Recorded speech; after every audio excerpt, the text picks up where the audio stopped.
নমস্কার বন্ধুরা, শুটিংস ফুডের আর একটা এপিসোডে আপনাদের সবাইকে স্বাগত। আজ দোল উৎসব, তাই ভাবছি সকালে ব্রেকফাস্টে কি বানাবো। অনেক ভেবেচিন্তে ভাবলাম আজকে টিফিনে স্পেশাল ডিম মোগলাই পরোটা বানিয়ে দেখাবো।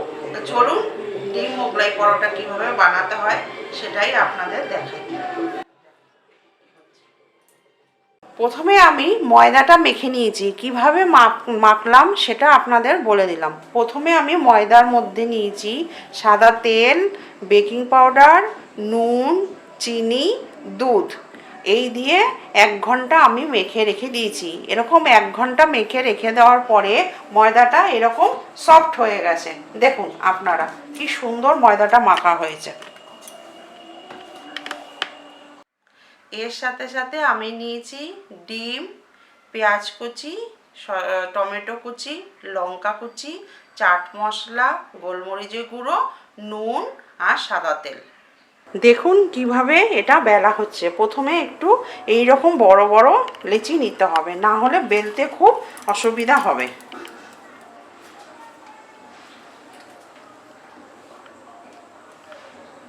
তার উপরে আমি একটু আটা ছড়িয়ে দিলাম।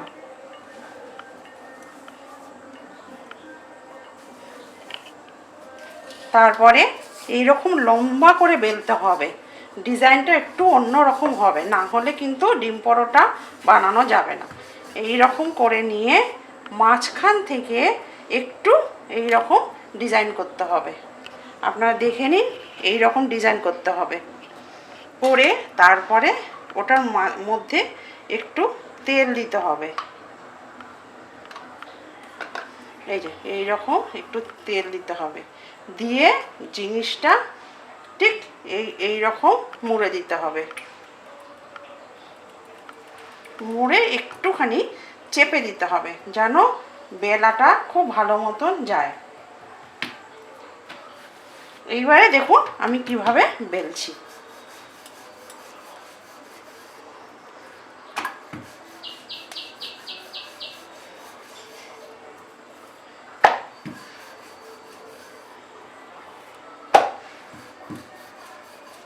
খুব মোটাও বেলবেন না, খুব পাতলাও বেলবেন না, তাহলে কিন্তু ডিম পরোটা যখন ভাজা হবে তখন ছিঁড়ে যাবে।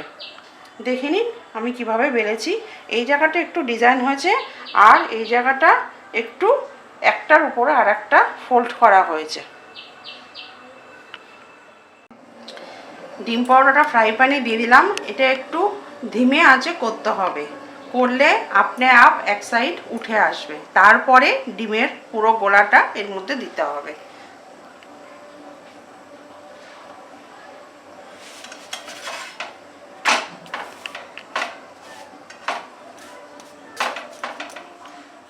এইভাবে এবার দেখেছেন আপনারা, আপনা আপ এটা খুলে গেল।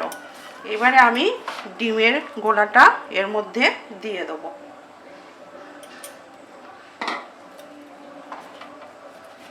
এরকম করে একটু ভিতরে দিয়ে দিতে হবে। এর উপরে এবারে তেল দেব।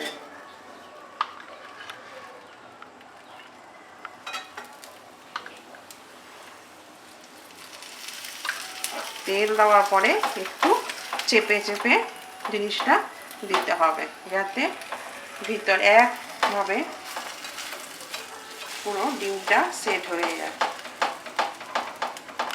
ডিমের গোলার মধ্যে আমি পেঁয়াজ কুচি, টমেটো কুচি, লঙ্কা কুচি, নুন, চাট মশলা আর গোলমরিচের গুঁড়ো একসাথে সব মিক্সড করে নিয়েছিলাম।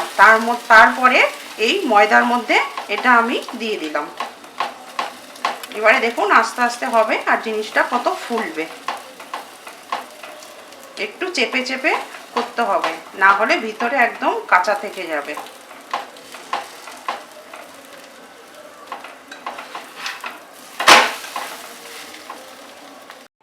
দেখুন বন্ধুরা, আমার ডিম পরোটা তৈরি হয়ে গেছে, কি সুন্দর ফুলেছে। আমি এর সাথে কি কি নিয়েছি আপনারা দেখুন। আলুর তরকারি, পেঁয়াজ, শসা কুচি, লঙ্কা কুচি, ঠিক। আর আপনাদের যদি এই আলুর তরকারি রেসিপি আপনার দেখতে ইচ্ছা করে, তাহলে অবশ্যই আমাকে কমেন্টস করে জানাবেন। আমি আপনাদের আলুর তরকারি দেখিয়ে দেব কিভাবে তৈরি করেছি। আজকের জন্য এখানেই নমস্কার। যদি আপনাদের ভালো লাগে আমার এই স্পেশাল ডিম পরোটা রেসিপি, তাহলে আপনারা আমাকে কমেন্টস করবেন আর নিচে সাবস্ক্রাইব করবেন। নমস্কার।